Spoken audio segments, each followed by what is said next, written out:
What is going on, people of YouTube? My name is Kurtyoy, and today, welcome to the new and improved review. Now, this is the review done in the new style because I asked people questions about what should change in my series, and a point mentioned quite frequently was the fact I'm asking for help more than I am giving out help. So today I'm going to be doing my new and improved review, and tomorrow we'll be launching the new and improved preview. I'm recording this on a Monday, so my FPL season will either come out on the Wednesday or the Monday today, well, 2 days ago.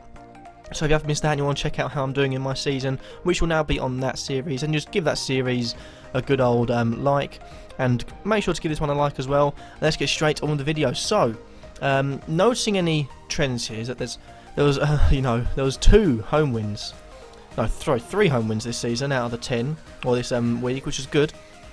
There were a few things that caught my eye though. West Ham beating Man City was a huge shock. I think that meant people need to stop taking the mick out of Slaven Bilic's, movable bus with a handbrake that moves around the pitch and doesn't sit still in one position, because obviously it works. I mean, we were taking a mickey after the first game, but then you got 2-0 against Arsenal at the Emirates, 3-0 against Liverpool at Anfield, and 2-1 against City at the Etihad. They're 3 huge scalps. And for me, if they are to be like a team that's battling relegation, put it this way, that is 9 points they can afford. I wouldn't say that, but, if they lose against Man City at home, I think they've gained those points elsewhere. But also, if they can gain the points elsewhere, they can move forward. And at the moment, last day of the season, Leicester versus West Ham, it's looking likely. But that was a big shock. Other results were probably Palace not scoring was one, Liverpool failing to win, Man United scraping through, and Martial continuing on his good form, marauding through defences as he has done in previous games, and now that's 18 points from his first 2 games, someone who I will mention in today's episode. But also one thing to quickly mention, this will be the only thing about my team. I accidentally played my bench boost, and Czech only played, but, we'll scroll back down here. So the big things were that players that did well. Players that did well, obviously were going to be a big part of the review. And first of all, where better to start? On the transfers, you can have a look who has done well and let me talk about them. And I've got stats compiled on my phone. Done a lot of work on Excel to get these up, and if it will keep me up to date with the footballing as well this season. But first of all, we'll just switch on to round score. And big first of all, the most points of this game week, Kurtyoy. What do you do right? 3 bonus points for a goal and a clean sheet. If you get a goal and a clean sheet, generally that there's going to be a huge helping of points towards your way, as well as 3 bonus points. It's an automatic, without a yellow card, 15-point glory days, I suppose you could call it. Glory days. But, we're looking at Kurtyoy, 15 for the round, 19 in total though.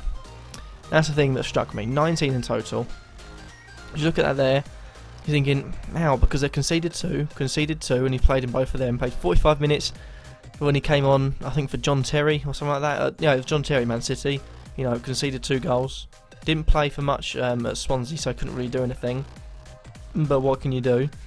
And you look at that, clean sheet against Arsenal, suddenly everything goes to plan, because you can see 3 goals there. So he had played 90 minutes before, he played a whole 420 minutes, only picked up 4 points. Before this game, added up to 19 points, which is good for him because looking at his stats, he's done decently alright so far in 6 games, 420 minutes, price of 5.4 million. He's a .1 million less than all the rest of the 5.5 million people at the start, which means you get him in now. I think he is still, I thought he did this a while back, yeah, 5.4 million. If he is to be the first team player, and like I think they should do, which is ditch John Terry because of the lack of legs he has, he's there as like, maybe if they need him to come on for someone or if they're injured, he's a great guy to have at the club. But first team wise, you're thinking you're jeopardising the team having him in there. And Kurtyoy's done fantastic well. Points per game of 3.2, which that whole game takes him up. But this again, it's just 1 game week. And the thing with Kurtyoy, if he plays for a lot of the season, we'll see him, rock up in points. He's a quality defender, and he will grow to be one of the best in the world. Next up in the defence is Russell Martin. For me, another good game week for him, scoring a goal, getting a bonus point, although he did concede. One thing to check out for him though is that he's now scored 3 goals this season, and whether that's a common factor, he's in the right positions at the right times for, set plays and, dead ball situations. And that's key for him. But, you know, he's been a constant performer. He's been a constant player for Norwich. And looking at him, he's 9 for the round, 28 in total, 6 games played in every single minute so far this season. You know, every 19 minutes he picks up a point. Every 4 points or 4.7 points every game he's averaging. So it's above average. It's another good total to have. And for me, it's definitely one to consider. 4.5 million, I would happily slot him in there. Well, I've just lost him. He's at the top. Happily slot him in there for Joe Gomez, who looks like Moreno might be coming back into the team. He did play against Norwich, funnily enough. But he's another defender, and the last defender I want to notice, although this might be somewhere on the screen or at the side, but the last defender I want to mention is not one on the 9, but down on the 8s, Johnny Evans.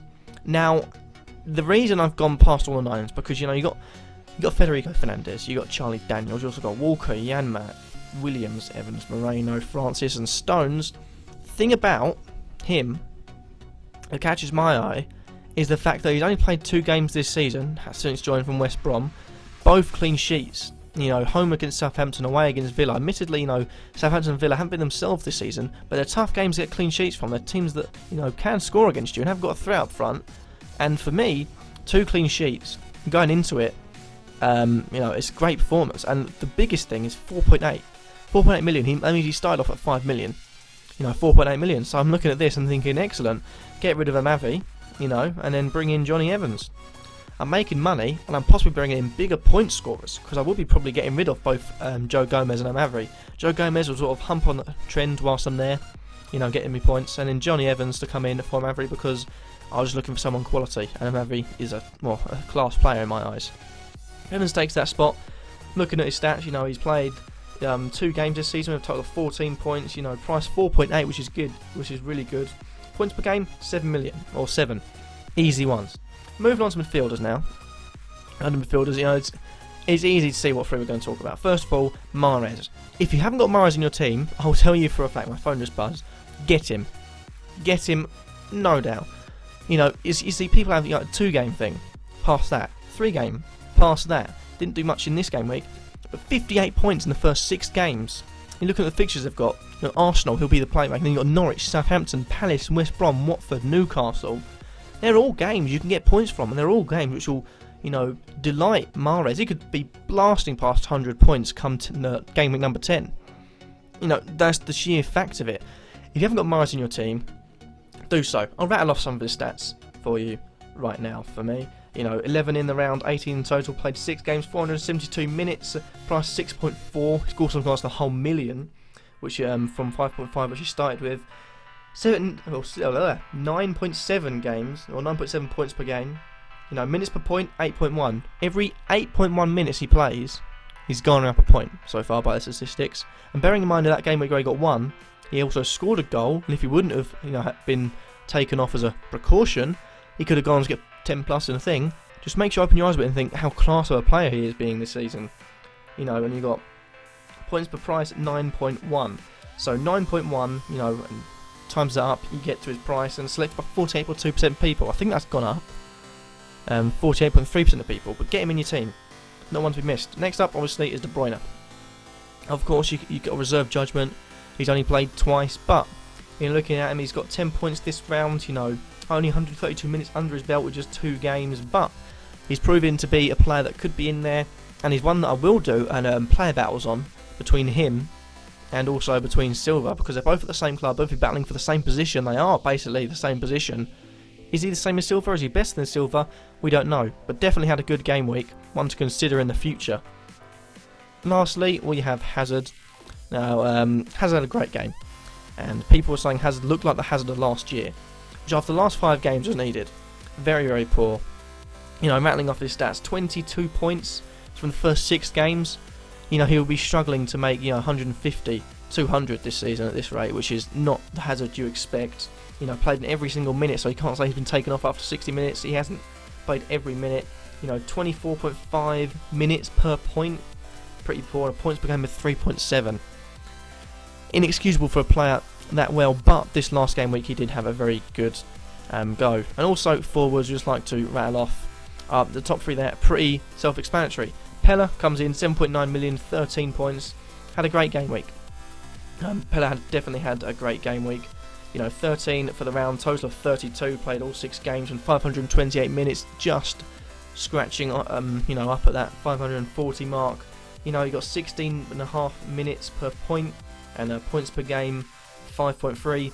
Not really that bad. Selected by 11.7. Will he continue? I think he plays very hot and cold. You can't have burst of form, burst or not. It's a player that you're going to have in. You have to stick with him for the long run. And take risks on him, I suppose, because otherwise you're not going to get the best usage out of him. Next up, obviously, Ighalo. Ighalo's definitely one to consider for me. For the simple facts, you look at the Watford scores 2-2 and scoring 0 goals, 0 goals, 0 goals, 1 goal and 2 goals. They scored 5 goals this season, and their top scorer is Ighalo with 4. Everyone's talking about Dini, and then Ighalo's just steamed in and been like, nope, I'll take that from him, and I'll be the main striker. And to be honest, he's really performing well. I mean, he did have a dry spot. He scored 2 goals immediately against a poor Newcastle side, but he's the side's goal scorer, and that's something you've got to take note of. His stats, 34 for total 6 games, price 5.1, 5.7 points per game, and 12.6 minutes per point. Quite a good record for him. And lastly, Anthony Martial. Again, another player only on 2 games, just like De Bruyne and just like Johnny Evans. But looking at him, he scored 1 against Liverpool. Liverpool side, but against Liverpool is still good on your debut. And then he scored 2 of the 3 goals they scored against Southampton. And you look at their upcoming fixtures. That one there, I'll talk about in the preview. Sunderland, although I said I'll separate the review and preview. Sunderland. That's all I need to say for Anthony Martial there. And to quickly rattle off the poor players, defending wise, he needs no introduction. Gabriel had a poor game week, and so did Chambers, grabbing -1. Gabriel grabbing -3, and Yoshida grabbing 1. I could have put Virgil van Dijk in. I could have put Fonts, but Yoshida gave away chance for a goal and probably could have given away his chance to first team football. I don't know about Southampton's team, but I think personally, you got a team there. If you got Cedric maybe playing, try and get Cedric in. Cedric in at right back. Didn't play this week. I'm not sure why. I don't have not much clued up on that. But you've got Van Dijk, Fonts, and you've got Cedric one side and Target the other. I think that'll be the back four, and Shida maybe have lost his place. Onto the midfielders, you got Miralas, came on for 2 minutes, got himself sent off for obvious reasons. Another player who got sent off, Santi Cazorla, or Cazorla, if you want to be a cool kid on the block, -1 point, and Miralas obviously get -2. Cazorla heavily played for the 2 minutes, or the 2 points for getting 60 minutes plus. And lastly, Wilfried Zaha, 1 point this game week, and criticised by Alan Pardew for his lack of tracking back, and pretty much what he's been criticised for all over his career. And maybe be rested for the next game. Just gonna clue you up on that. Lastly, the attackers, Diego Costa. For me, I got him in there because at 1 point picked up a yellow card. Should have been a red. Should have been on -points this game week. But whatever Mike Dean wants to do, Mike Dean wants to do.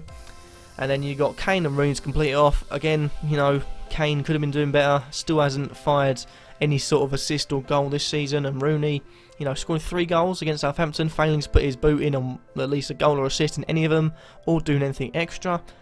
You worry for both of the English strikers there. And Daniel Sturridge back fit, so warning signs will be there. They could lose their spot in the England team. Maybe not Rooney, but Kane definitely, although he is firing well for England. But thank you guys for watching nevertheless. Hopefully this new review has allowed you to review over the weekend better without me just asking you tips and you come in there like another week, another disappointing week. But thank you guys for watching nevertheless. Remember, if you've got any help for me, then let me know down below. This is not team help, this is just help, as in how can I make the series better for you guys. You're the viewers, I want to make the series for you, so there's no point me doing it on what I want, it's what you guys want. But thank you guys for watching. If you want to leave a like, then be sure, leave a like. Let me know in the comments down below, subscribe if you feel like I'm worthy, and I'll catch you all in the next video. Peace.